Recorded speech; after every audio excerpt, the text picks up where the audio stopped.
লালু ভাই, এটা আপনি কার কাছে নিয়ে এলেন? ওনারে চিনস না তুই? উনি অনেক বড় তান্ত্রিক। এই দেশে ওনার লক্ষ লক্ষ মুরিদ। উনি নতুন একটা বই লিখছে। বইয়ের নাম শয়তান ধরার গর্জন। যেই বই পইরা নতুন কইরা লাখ লাখ মানুষ তান্ত্রিক হইতাছে। কিন্তু লালু ভাই, আশেপাশে তো কোনো তান্ত্রিক বা মুরিদ দেখতেছি না। আরে ওগুলা তো সব ফেসবুক আর টিকটকে। বাবা, সঞ্জনা নামের এক আত্মারে আমার ধরতে হইব বাবা। আপনি আমার সফল হওয়ার একটা উপায় দেন। যদি সফল হতে চাও তাহলে আমার লেখাই বইটি নাও, শয়তান ধরার গর্জন।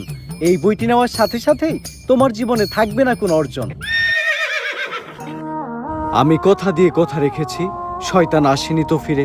আমি শয়তান তাড়ানো গল্প লিখেছি আমার সারাটি জীবন ধরে।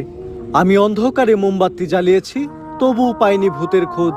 আমি ভূতের অপেক্ষায় ছিলাম, ভূত নিজেই হয়েছিল নিখোঁজ।